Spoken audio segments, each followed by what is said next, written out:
কুরআনুল কারীমের সূরা আল বাকারার 108 নম্বর আয়াত সম্পর্কে আমাদের আলোচনা। এই আয়াতের কিছু আলোচনা গত সপ্তাহে আমরা করেছিলাম। আল্লাহ রাব্বুল আলামিন বলেন, আম তুরিদুনা আন তাসআলু রাসূলাকুম কামা সুইলা মূসা মিন ক্বাবল ওয়া মান ইয়াতাবাদ্দালিল কুফরা বিল ঈমান ফাকাদ দাল্লা সাওয়াআস সাবিল। আল্লাহ তাআলা বলেন, মূসাকে যেমনিভাবে তার উম্মতেরা বিভিন্ন বিষয় তার কাছে চাইতো, জানতে চাইতো, জিজ্ঞাসা করত, প্রশ্ন বাণে জর্জরিত করত, তোমরাও কি চাও তোমাদের নবী মুহাম্মদকে এইভাবে বিভিন্ন প্রশ্ন বাণে জর্জরিত করতে? এই আয়াতের ব্যাখ্যায় মুফাসসিরিনে কেরাম লিখেছেন, হাদিস শরীফে রাসূল করিম সাল্লাল্লাহু আলাইহি ওয়াসাল্লাম বলেন যে তোমরা কোনো জিনিস আমাকে বলার আগে জিজ্ঞাসা করবা না। কুরআনুল কারীমের সূরা মাঈদার 101 নম্বর আয়াতে আল্লাহ তাআলা এই বিষয়টা আরও স্পষ্ট করে বলেছেন, ইয়া আইয়ুহাল্লাযীনা আমানু লা তাসআলু আন আশিয়াআ ইন তুবদা লাকুম তাসুকুম ওয়া ইন তাসআলু আনহা হিনা ইউনাজ্জালুল কুরআনু তুবদা লাকুম। আল্লাহ তাআলা বলেন, ইয়া আইয়ুহাল্লাযীনা আমানু লা তাসআলু আন আশিয়াআ ইন তুবদা লাকুম তাসুকুম। এমন কোনো বিষয় জিজ্ঞাসা করো না যেটা আল্লাহ বলেন নাই, রসুল বলেন নাই। শরীয়তের বিধান সম্পর্কে কোনো একটা মাসআলা যে আল্লাহ তাআলা এই ব্যাপারে কিছু বলেন নাই, এই ব্যাপারে রসুলও কিছু বলেন নাই, তো ইসলামের নিয়ম হলো লা তাসআলু। তো এই ব্যাপারে তোমরা কিছু জিজ্ঞাসা করো না, খুঁটে খোঁচায় প্রশ্ন করো না যে এটা হইলে কেমন হবে, এটা কেমন হবে। আল্লাহ বলছেন, ইন তুবদা লাকুম তাসুকুম। যদি এমন হয় যে তোমার খোঁচাখুচির কারণে এই বিষয়ের প্রশ্নের উত্তর দেওয়া হলো যেটা তোমাদের জন্য কষ্টকর হয়ে গেল,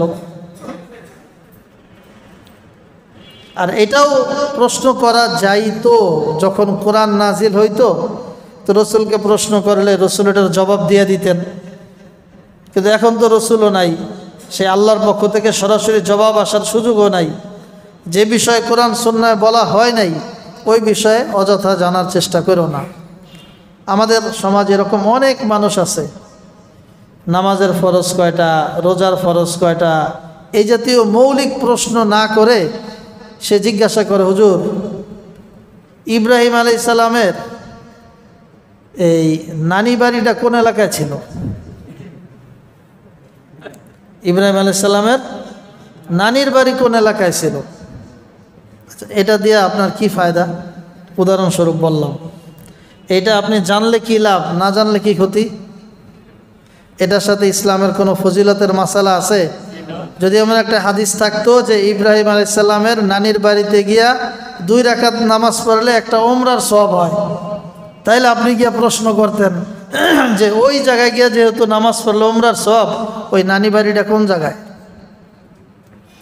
এই রকম আবল তাবল বিভিন্ন প্রশ্ন মানুষ মাথার মধ্যে ঘুরায়, অথচ তাকে যদি জিজ্ঞাসা করা হয়, ভাই গোসলের ফরজ কয়টা, বলতে পারবে না।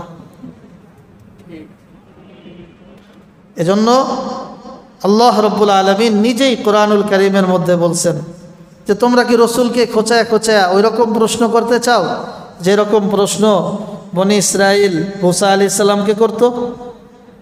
এরপর আবার বলছেন, লা তাসআলু আন আশিয়া ইন তুবদা লাকুম তাসুকুম।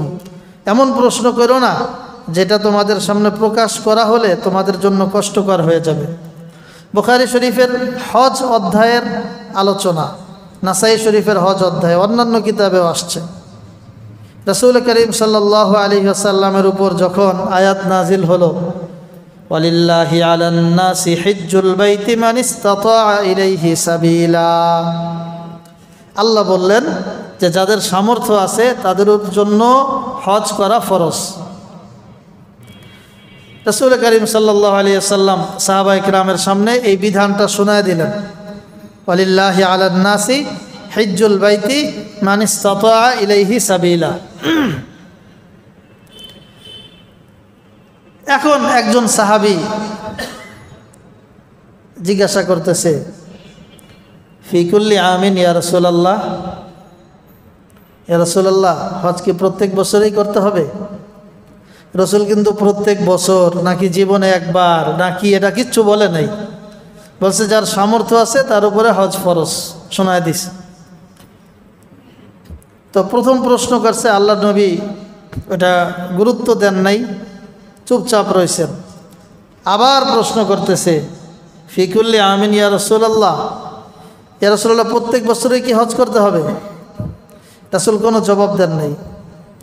তৃতীয়বার আবারও প্রশ্ন করতেছে, ফিকুল্লি আমিন ইয়া রাসূলুল্লাহ, এটা কি প্রত্যেক বছরই হজ করতে হবে? তো রাসূল কারীম সাল্লাল্লাহু আলাইহি ওয়াসাল্লাম অনেকক্ষণ চুপচাপ থাকার পর এরপরে বললেন যে প্রশ্নকারীটা কোথায়? তিনি দাঁড়াইছে, আমি ইয়া রাসূলুল্লাহ। রাসূল বললেন, লাউ কুলতু নাআম লা ওয়াজাবাত ওয়ালাউ ওয়াজাবাত লামাস্তাতা'তুম। তুমি আমারে বারবার জিজ্ঞাসা করতেছো প্রত্যেক বছর প্রত্যেক বছর প্রত্যেক বছর, যদি আমি বলতাম হ্যাঁ প্রত্যেক বছর, তো আমার এই সমর্থনের কারণে এটা ইসলামের শরীয়তের আইন হয়ে যাইতো যে প্রত্যেক বছর সামর্থ্যবান ব্যক্তির উপরে হজ করা ফরজ। আর যদি এটা এইভাবে প্রত্যেক বছর ফরজ করা হইতো লামাস্তাতা'তুম, তাহলে তোমরা এটা করতে সক্ষম হইতা না, করতা না, তোমরা না করে প্রত্যেক বছর ফরজ তরকের গুনাহগার হইতা। আর প্রত্যেক বছর গুনাহগার তো করা তো দূরের কথা, কত কোটিপতি আমাদের সমাজে আছে, হজ ফরজ হয়ে আছে, এরকম বহু মানুষ আছে যারা হজ করে না। সম্পদের লোভ, টাকার লোভ, অথবা বাড়ি করবে, অথবা ছেলের জন্য 5 তলা বিল্ডিং শেষ করে তারপরে সে হজে যাবে।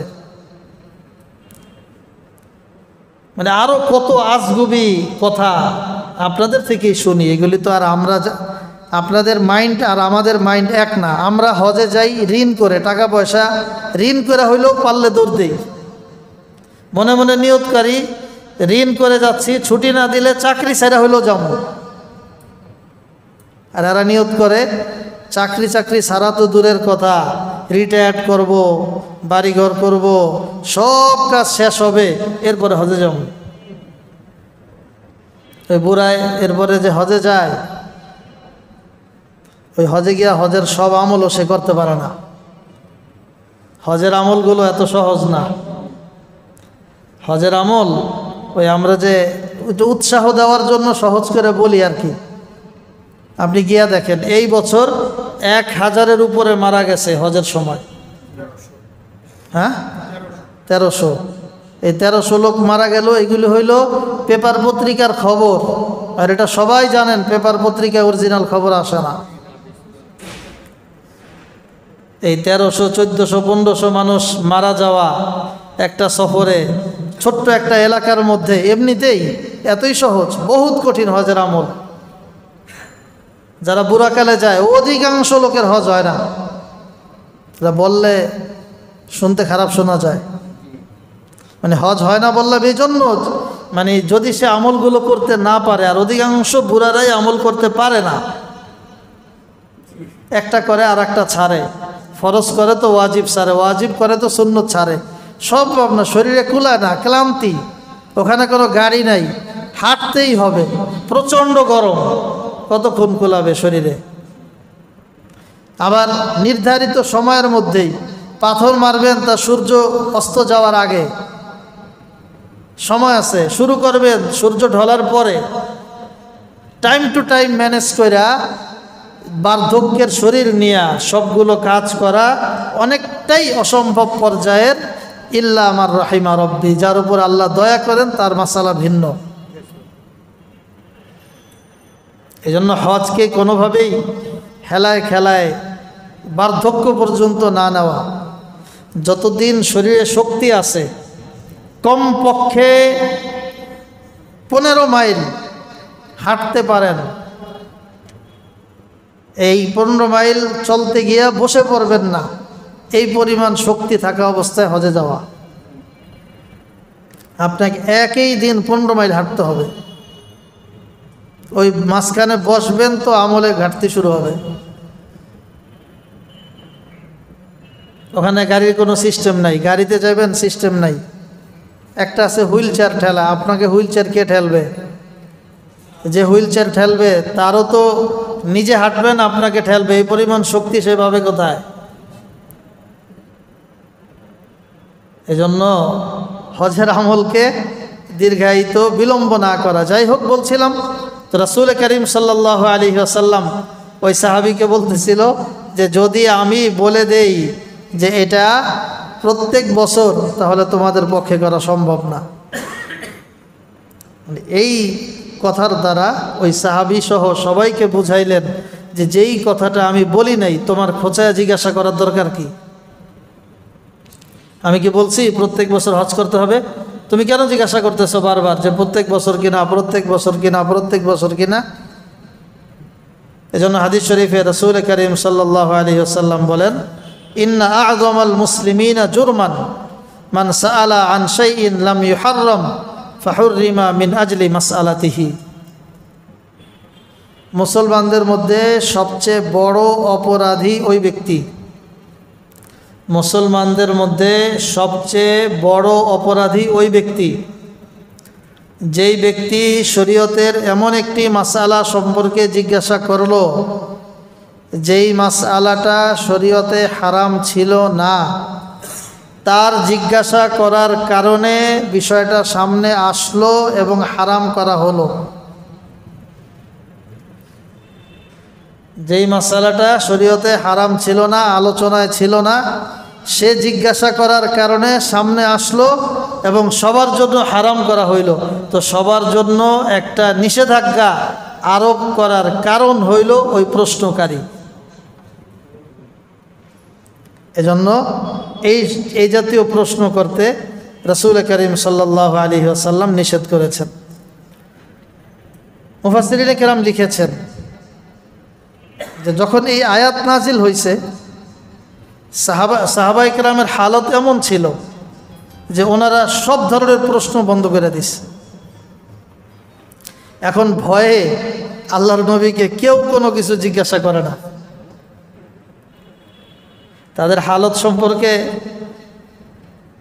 মুফাসসিরিনে কেরাম লিখেছেন, ইন কানা লা ইয়াতি আলাইয়া সানা উরিদু আন আসআলা রাসূলুল্লাহি সাল্লাল্লাহু আলাইহি ওয়াসাল্লাম আন শাইইন ফাআতাহাইয়াবু মিনহু ওয়া ইন কুন্না লাতামান্নাল আ'রাব। এমন অবস্থা আমাদের হইতো যে একটা বিষয় জানা দরকার, কিন্তু ভয়ে নবীকে জিজ্ঞাসা করতাম না। আর মনে মনে আশা করতাম যে আমরা যারা আশেপাশে আছি, আমরা না জানি যে এটা জিজ্ঞাসা করা নিষেধ, জিজ্ঞাসা করলে এটা এমন যদি হয়ে যায় যে আমার কারণে আরেকজনের উপরে চাপ পড়ে। তো যদি এমন হইতো গ্রাম্য সাহাবীরা আয়েশা জিজ্ঞাসা করত, তাইলে তারা প্রশ্ন করলে আমরা উত্তরটা জেনে যাইতাম। তো ওনারা বলেন যে আমরা তখন এই অপেক্ষায় থাকতাম যে গ্রাম্য সাহাবীরা আসুক, দূর দূরান্ত থেকে সাহাবায়ে কেরাম এসে বিভিন্ন কথা জিজ্ঞাসা করুক, আর আমরা আল্লাহর নবীর ওই উত্তরগুলো শুনে আমরা কিছু শিখে ফেলি।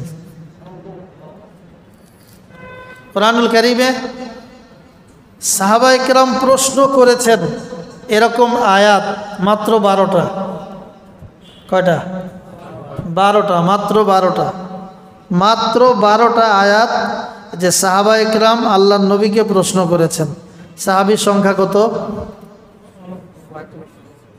আমাদের এই মুসল্লিদের মতো 1-200, তাই না? হ্যাঁ, 100 লক্ষ সাহাবী বিদায় হজের ভাষণের সময় ছিল। তো যদি একটা করেও কেউ প্রশ্ন করে তাহলে তো 100 লক্ষ প্রশ্ন হওয়ার কথা।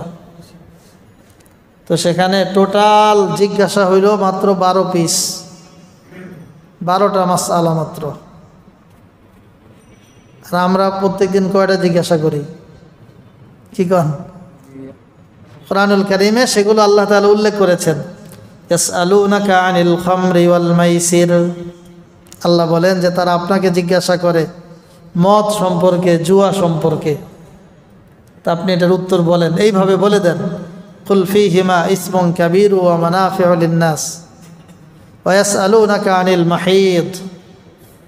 নারীরা আপনাকে জিজ্ঞাসা করে তাদের ঋতুবর্তী হওয়া সম্পর্কে। ওয়া ইয়াসআলুনাকা আনিল ইয়াতামা, তারা আপনাকে জিজ্ঞাসা করে এতিমদের সম্পর্কে, মাসআলা কি হবে, এতিমদের লালন পালন, দেখাশোনা, এতিমদের খেদমত করা। তো এই জাতীয় মোট প্রশ্ন খুঁজলে 12টা প্রশ্ন পাওয়া যায় যে সাহাবা একরাম আল্লাহর রসুলকে প্রশ্ন করেছেন, জিজ্ঞাসা করেছেন। তো এত বেশি সতর্কতামূলক অবস্থানে তারা থাকতেন। রাসূল করিম সাল্লাল্লাহু আলাইহি ওয়াসাল্লামের শান, মান, মর্যাদা ঠিক রাখার জন্য আল্লাহ তাআলা এটাই বললেন, আম তুরিদুনা আন তাসআলু রাসূলাকুম কামা সুইলা মূসা মিন ক্বাবলু। মূসাকে যেমনিভাবে ইতিপূর্বে তার স্বজাতি অনেক প্রশ্ন করত, তোমরাও কি রসুলকে এত বেশি প্রশ্ন করতে চাও?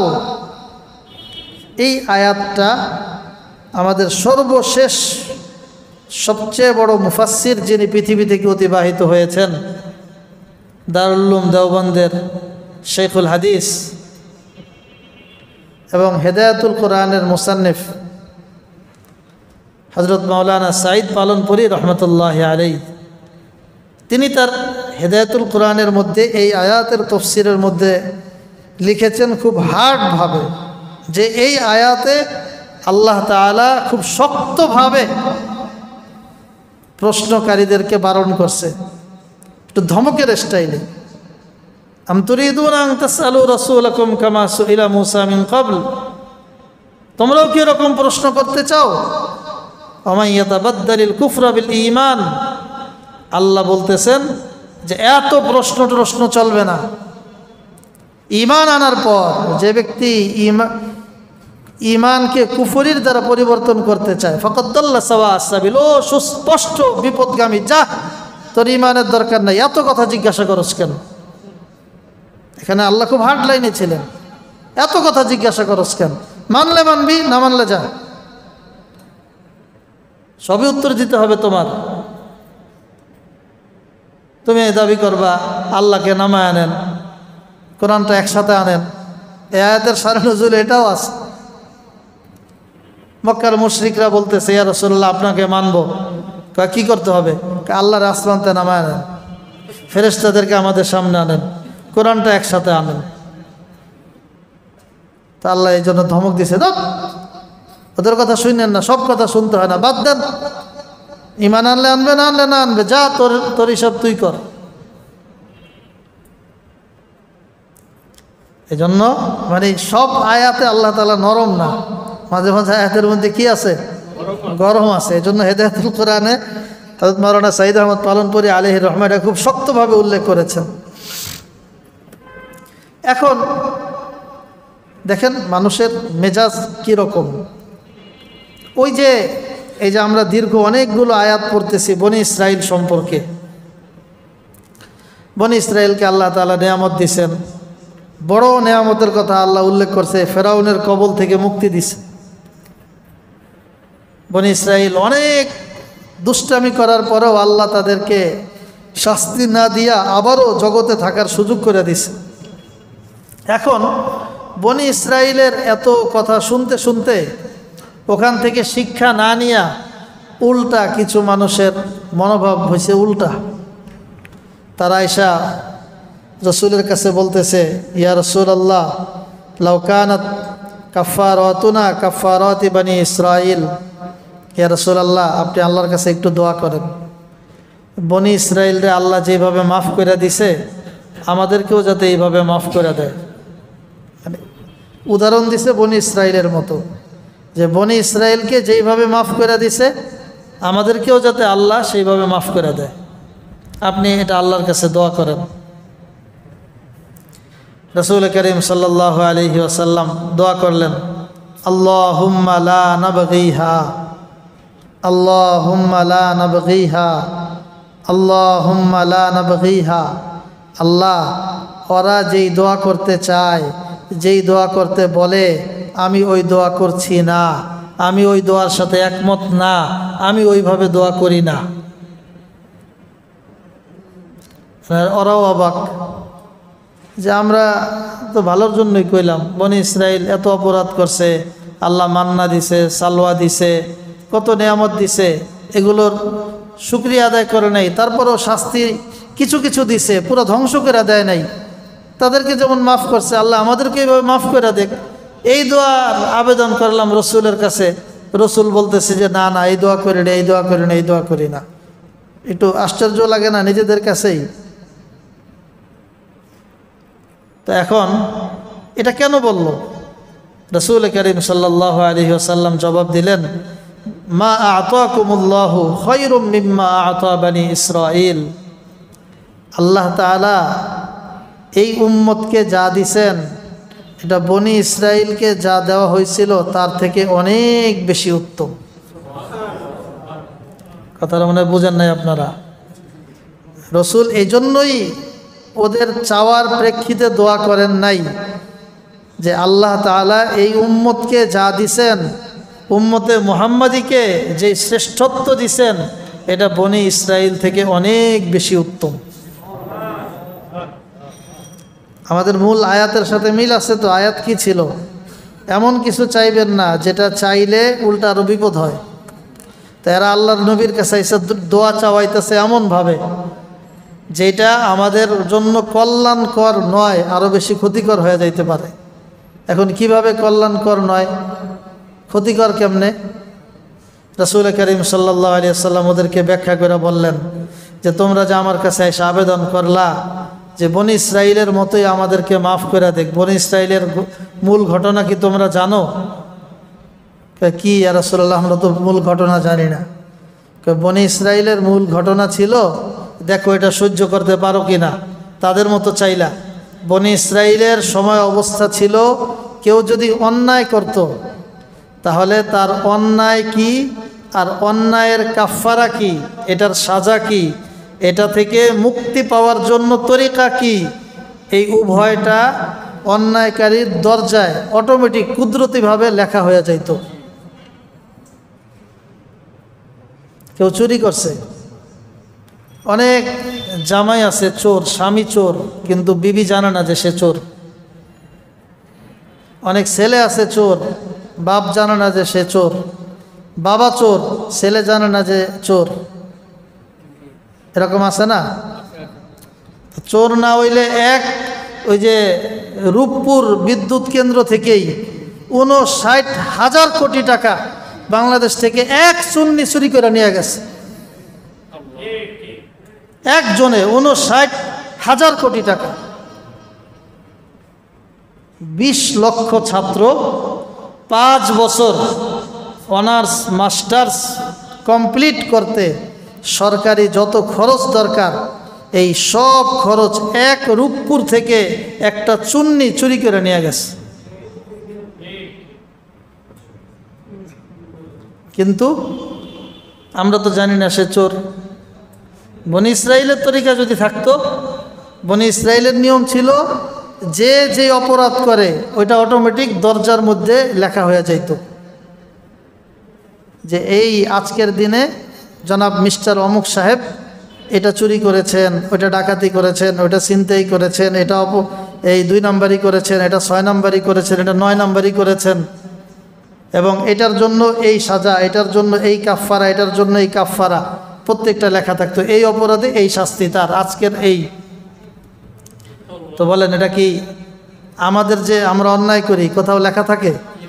চুরি করে আরো সবার সামনে চোরের মার বড় গলা, আমাদের কথা আছে না, চোরের মার বড় গলা, বলে যে আমি কি নিলাম, কিছুই তো নেই, নাই কিছুই নাই আমার, তার কিছুই নাই। ছেলের জন্য কিছু করে নাই, বাবার জন্য কিছু করে নাই, মেয়ের জন্য কিছু করে নাই। তো ওই বনি ইসরাইল থেকে আমরা ভালো আছি কিনা, আমাদেরটা কি প্রকাশিত হয়? কেউ জানে সহজে? এখন আল্লাহর নবী ধরায় দিলেন যে এই দেখো একটা ধরায় দিলাম তোমারে, তুমি যে দোয়া করতে কইলা যে বনি ইসরাইলের যেইভাবে আল্লাহ তাআলা সাজা দিতেন আমাদেরকে ওইভাবে দেখ, তাইলে তো বনি ইসরাইলের মতো তোমার অপরাধ লিখতে হবে, এলাকার সব মানুষ জানবে তুমি একটা দুর্নীতিবাজ। এরপরে কি হইতো জানো? বনি ইসরাইলের মতো যে দোয়া চাইলা, আল্লাহর নবী বলে এরপরে ছিল এই যে কাফারার পরিমাণটা লেখা থাকতো, এই কাফারা যদি সে পরিশোধ করে, উদাহরণস্বরূপ সে চুরি করেছে 1 কোটি টাকা, তো এটার কাফারা হইল তার 1 কোটি টাকা ফেরত দিতে হবে, আর তার সরকারি কোষাগারে আরও 10,000 টাকা হাদিয়া দিতে হবে, উদাহরণস্বরূপ। তো এই কাফারা যদি দেয়ও, তারপরে তার এতটুকু অপরাধ মুক্তির জন্য বনি ইসরাইলের সময় নিয়ম ছিল তার উপরে দুনিয়াবি একটা বিপদ আসবে, আর যদি এই কাফারা আদায় না করে তাহলে পরকালীন বিপদ তার সামনে আছে। এটা ছিল তাদের অবস্থা। এক, তাদের অপরাধের তালিকা ঝুলায় দেওয়া হতো, এরপরে কাফারা দিলেও দুনিয়াবি একটা শাস্তি ভোগ করাই লাগতো, আর কাফারা না দিলে পরকালীন শাস্তি ভোগ করা লাগতো। এটা হলো বনি ইসরাইলের তরিকা। আল্লাহর নবী বললেন যে এর থেকে আমার উম্মতে মুহাম্মাদিকে আল্লাহ তাআলা অনেক উপরে, অনেক শ্রেষ্ঠ এবং ভালো জায়গায় রাখছে। কিভাবে? কুরআনুল কারীমে আল্লাহ রাব্বুল আলামিন স্পষ্টভাবে বলেছেন সূরা নিসার 110 নম্বর আয়াতে, ওয়ামান ইয়ামাল সুআন আও ইয়াযলিম নাফসাহু সুম্মা ইয়াস্তাগফিরিল্লাহা ইয়াজিদিল্লাহা গফুরার রহিমা। আল্লাহ বলেন ওয়ামান ইয়ামাল সুআন আও ইয়াযলিম নাফসাহু, এই উম্মতের কেউ যদি কোনো গুনাহের কাজ করে ফেলে, অথবা আও ইয়াজলিম নাফসাহু, নিজের উপরে জুলুম করে, জাতির উপরে না, জাতির উপরে একটা মাফ নাই, নিজের উপরে জুলুম করে, আও ইয়াজলিম নাফসা সুম্মা ইয়াস্তাগফিরিল্লাহ, এরপরে সে তার অপরাধকে বুঝতে পারে, কোনো পাপ হয়েছে, জুলুম হয়েছে, নিজের অপরাধকে বোঝার পর যদি আল্লাহর কাছে ইস্তেগফার করে, তওবা করে, মাফ চায়, ইয়াজিদিল্লাহ গফুরার রহিমা, সে আল্লাহ তাআলাকে ক্ষমাশীল এবং দয়াশীল পাবে, আল্লাহ তার সব গুনাহকে মাফ করে দিবেন। তাহলে এই উম্মত গুনাহ করলে গুনাহ লটকায় না, মাফ চাইলে আল্লাহ এমনিতেই মাফ করে দেয়। তাহলে এই উম্মত শ্রেষ্ঠ কিনা? 2 নাম্বার, রাসূল করিম সাল্লাল্লাহু আলাইহি ওয়াসাল্লাম বলেন আস-সালাওয়াতুল খামসু মিনাল জুমআতি ইলাল জুমআহ কাফফারাতুন লিমা বাইনাহুন। রাসূল করিম সাল্লাল্লাহু আলাইহি ওয়াসাল্লাম বলেন এক জুমা থেকে আরেক জুমা পর্যন্ত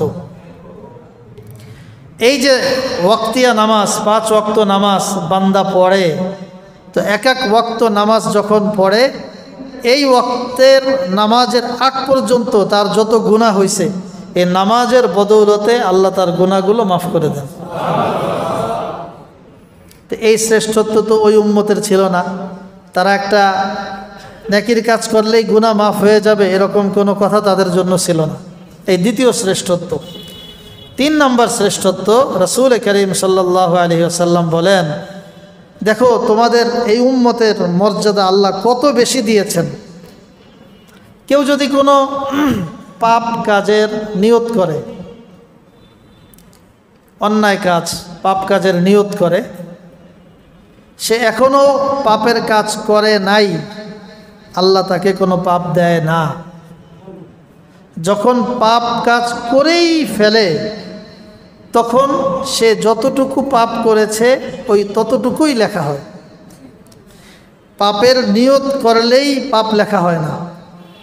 যদি পাপের কাজ করেই ফেলে, যতটুকু পাপ করেছে ততটুকুই লেখা হয়। আর এই বান্দাই যদি নেকির কাজের নিয়ত করে, এখনো নেকির কাজ করে নাই, শুধু নিয়ত করছে, আল্লাহ তাআলা তার আমল নামায় একটা নেকির সওয়াব লিখে দেন। নেকির কাজের নিয়ত করছে, নেকির কাজ করে নাই, শুধু নিয়ত করেছি যে ইনশাআল্লাহ আগামী রমজানে আমি এই অমুক এতিমখানায় একটা ছাগল দেব, নিয়ত করছেন, রমজানও আসে নাই, এখনও দেনও নাই, কিন্তু আল্লাহ তাআলা আপনার আমল নামায় একটা ছাগল দেওয়ার যে সওয়াব ওটা আমল নামায় লিখে দিবেন। এরপর ওয়াইন আমিলাহা কুতিবাত লাহু আশরা আমসালিহা, রাসূল বলেন এই নিয়ত অনুযায়ী সে যদি ওই একটা আমলেই করে, ওই একটা ছাগলেই দেয়, আল্লাহ তাআলা তার আমল নামায় 10 গুণ 10 ছাগল দেওয়ার সওয়াব দান করেন। তো এটা এই উম্মতের শ্রেষ্ঠত্ব যে আমল করলো একটা, নেকি পাইল 10টা। আমলের নিয়ত করলো, এখনো আমল করে নাই, নেকি পেয়ে গেছে। পাপের ক্ষেত্রে পাপের নিয়ত করছে, পাপ হয় নাই, একান্ত পাপ করে ফেলছে, তখন একটা পাপের একটাই গুনাহ হয়েছে। তাহলে এই উম্মতের শ্রেষ্ঠত্বের কথা মনে করায় দিয়া আল্লাহর নবী ওই সাহাবীকে বললেন যে আমি যে বারবার দোয়া করতেছি আল্লাহুম্মা লা নাবগিহা, আল্লাহুম্মা লা নাবগিহা, আল্লাহ আমি এটা চাই না, আমি ওর মতো করে দোয়া করি না। ও যেইভাবে বলতেছে যে বনি ইসরাইলকে যেইভাবে ক্ষমা করা হয়েছে আমাদেরকে সেইভাবে ক্ষমা করা হোক, আমি ওইভাবে চাই না। কারণ ও হয়তো ভাবতেছে যে বনি ইসরাইলকে খুব উত্তমভাবে ক্ষমা করা হয়েছে, আমাদেরটা নরমাল, ও তো বুঝে না, না বুঝে বলতেছে। আমি তো বুঝতেছি যে বনি ইসরাইল থেকেও আল্লাহ তাআলা উম্মতে মুহাম্মাদিকে অনেক বেশি শ্রেষ্ঠত্ব দান করেছেন। এজন্যই কোরআনুল কারীমে আমাদের আজকে আলোচ্য আয়াত আল্লাহ বলছেন, হে মুশরিকরা, আম তুরিদুনা আন তাসআলু রাসূলাকুম কামা সুইলা মূসা মিন ক্বাবলু, মূসাকে যেইভাবে প্রশ্ন করা হয়েছে রসুলকেও ঘুরা ফেরায়া বিভিন্ন বিষয়ে ওইভাবে প্রশ্ন করতে চাও? না না, এই কাজ করো না। রসুল যেভাবে যেটা বলেন ওইটাকেই মানো। বাড়তি কোনো প্রশ্ন করে রসুলকেও তুমি টেনশনে ফালাইবা না, নিজের উপরেও বিপদ টেনে আনবা না। আমা ইয়াতাবাদ্দালিল কুফরা বিল ঈমান ফাকাদ দাল্লা সাওয়া আস-সাবিল, যদি ঈমানের পরে কুফরিকে টেনে আনতে চায়, ঈমানকে কুফরির বিনিময়ে পরিবর্তন করতে কেউ চাও, ফাকাদ দাল্লা সাওয়া আস-সাবিল, তার জন্য কথা পরিষ্কার, যাও তুমি সরল পথ থেকে বিপদগামী হয়ে যাও, আল্লাহ তোমার কাছে ঠেকা নন। বুঝে আসলো তো? এজন্য দ্বীনের মাসাইল সম্পর্কে আমরা এভাবেই বুঝবো, এভাবেই আমল করার চেষ্টা করব ইনশাআল্লাহ। আল্লাহ তাআলা আমাদেরকে বুঝার, মানার, দ্বীনের বিষয়ে সহি শুদ্ধ রূপে আমল করার তৌফিক দান করুন। আমিন। ওয়া আখিরু দাওয়ানা আলহামদুলিল্লাহি রাব্বিল আলামিন।